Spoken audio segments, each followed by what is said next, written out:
Bueno, vamos a seguir avanzando. Hemos dicho cómo se ha conquistado prácticamente toda la Europa del Este para la OTAN, y no ha sido por actos soberanos, etcétera, en la mayoría de los casos. Y vamos a ver cuál es el caso de Ucrania.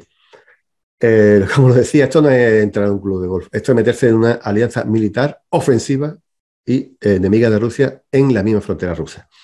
Vamos a ver, en los equilibrios del mundo, fundamentalmente durante la Guerra Fría, se basaban en un paradigma que es el de la destrucción mutua asegurada, una doctrina más bien.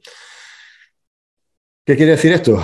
Pues que si Estados Unidos va a atacar a Rusia, está a la distancia que está, llegan los misiles norteamericanos, a Rusia le da tiempo a volver a darle al botón rojo, a volar sus misiles nucleares contra Estados Unidos, y bueno, se cruzarían en el aire y al final ni Rusia ni Estados Unidos ganarían esa guerra, los dos se autodestruirían ambos, se destruirían, pero como evidentemente nadie quiere acabar destruido, pues nadie apretaba los botones rojos, ¿vale? Esa es, grosso modo,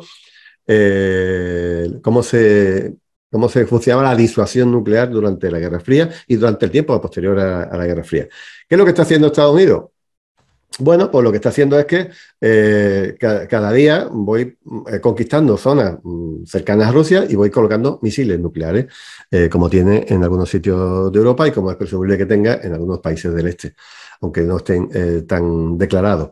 ¿Qué es lo que pasa? Que si antes tardaba un misil llegar a Moscú 20 minutos y de Moscú a Washington otros 20 minutos, pues resulta que ahora Estados Unidos pues llega a los 10 minutos. Y si conquista Ucrania, pues llegará a los 5 minutos. Y a lo mejor ya en 5 minutos pues no le da tiempo a que esos misiles, a que Rusia pueda darle al botón y defenderse o atacar en ese momento.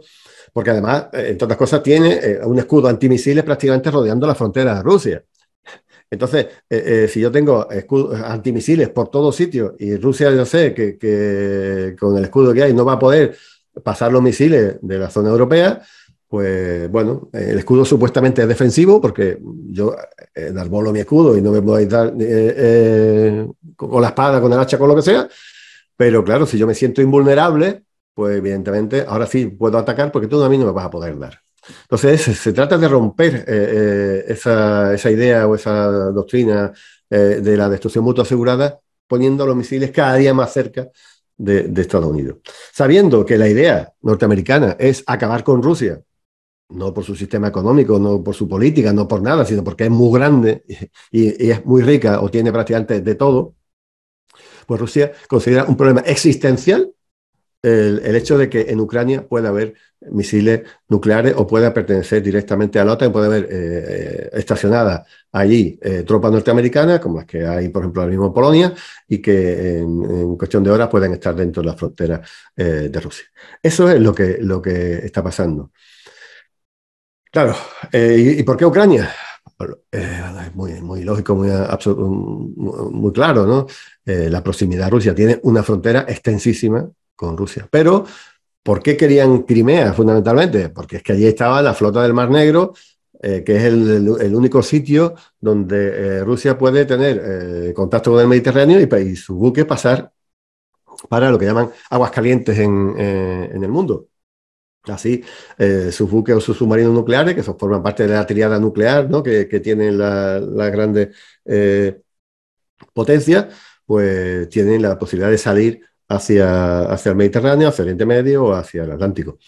Bueno, luego también prácticamente Rusia nace en varios sitios, pero uno de ellos, la Rusia histórica, nace directamente en el Rus de Kiev, y hay, bueno, una polarización étnica brutal que se puede utilizar, como se utilizó en su momento en Yugoslavia, para romper la sociedad, y un revisionismo neonazi pues prácticamente desde el fin de la Segunda Guerra Mundial funcionando. Y ahora comentaré cómo. Es absolutamente increíble lo que se ha descubierto hace poquito también de manera desclasificada. Y mira, ¿de dónde viene Ucrania es un invento, prácticamente como muchos de los países que se desgajan de la URSS en los 90, que nunca habían existido como países de manera autónoma. Pues fijaros cómo Ucrania en el siglo XVII era pues, prácticamente un cachito, y ni siquiera era Kiev, un cachito del centro de Ucrania, al que poco a poco se le van añadiendo en distintas fases históricas, con los zares o de manera más cercana con Lenin, que se le da todo el Donbass, el Donetsk y Lugansk, pero también Novorossiya hasta Odessa. Stalin le mete a una zona que está cerca de la frontera con Polonia, en Lviv, por ejemplo, en el año 45, y Nikita Khrushchev le regala a la República Socialista de Ucrania Crimea en el año 54. O sea, que se pongan diciendo que espléndidos que Crimea, por ejemplo, ¿no? O el Donbass o Novorossiya, que prácticamente que sea un Ucrania, son de pueblo ucraniano, eso no se lo cree absolutamente nadie. Entre otras cosas porque la población que sigue viviendo allí de siempre es una población rusa.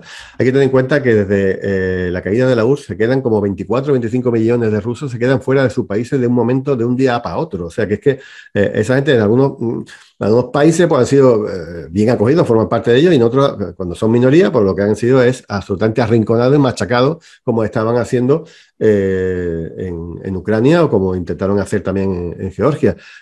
Rusia tiene todo el derecho del mundo a defender a esa población rusa que quedó fuera de Rusia. Y no lo digo porque vamos a permitirle solamente a Rusia pues, romper la frontera políticamente establecida. Pero la responsabilidad de proteger es una doctrina que existe en Naciones Unidas, aunque bueno, Naciones Unidas está absolutamente paralizada en este y en otros conflictos por la propia, por la propia constitución de los consejos de seguridad y por el control norteamericano de muchas de las instituciones de Naciones Unidas. Pero bueno, realmente lo que se está haciendo allí es justamente, y debía haberse hecho antes, en 2014, tenía que haber protegido a Donetsk y a Lugansk como mínimo. Y bueno, ahora se está enmendando ese error por parte de Rusia. Pero justamente cuando nace Ucrania como país que hace 3 telediarios, la condición que siempre se le obligó a tener es que iba a mantener la independencia frente a los bloques, iba a ser neutral, absolutamente neutral, y cosas que se intenta doblegar. ¿Cómo? Pues primero a través de una revolución supuestamente popular, pero atizada por Estados Unidos, porque fue la Revolución Naranja, y tenemos a Timochenko, a Yulia Timochenko y a Lukashenko. La Revolución Naranja de 2005 fracasa por la enorme corrupción que tenía, gana Yanukovych las elecciones, vuelve en el Partido de las Regiones. Él intenta mantener ese estatus de neutralidad que le obligaba la legislación o la tradición. Y bueno, pues entonces sucede lo que es el golpe de Estado del Euromaidán, que lo quieran ver o no lo quieran ver en Europa, o muchos compañeras y compañeros de algunos partidos supuestamente de izquierda, cada día más descafeinados, fue un auténtico golpe de Estado, y fue un golpe de Estado neonazi. Aquí estamos viendo las enseñas neonazis, vemos a Stepan Bandera, vemos a Evo Boda, al Previ Sector, etcétera, etcétera, que no dejan de ser pues partidos absolutamente neonazis. Como, bueno, aquí en esta imagen vemos el retrato de Stepan Bandera de nuevo, como el que tenía esta familia que Televisión Española sacó en Navidad a los pobres ucranianos refugiados en España y tal, y tenían allí montado un altar neonazi que intentan blanquear en Occidente. No sé si es por desconocimiento o directamente por como algo absolutamente pensado y tal. Aquí tenemos un manifestante haciendo el saludo neonazi, de Poboda detrás, por lo que se ve. Y aquí tenemos a los pobrecitos manifestantes pacíficos que estaban en el Maidán. Vemos los logotipos de Azov, vemos las cadenas, vemos los rojos y negros de Previ Sector, etcétera, etcétera, etcétera. No eran manifestantes pacíficos, no eran desde luego gente pidiendo democracia y libertad, sino neonazis buscando imponer su programa, ¿no? Pues mira, estas cosas, esto fue una pillada, esta señora después lo negó y tal, pero está grabado, está en YouTube, diciendo que Estados Unidos ha invertido 5.000 millones de dólares en Ucrania desde el 91 para traer la democracia. Entre comillas, democracia, evidentemente su democracia, y lo que querían era pues colocarla en la órbita americana para llenarla de armas ofensivas contra Rusia.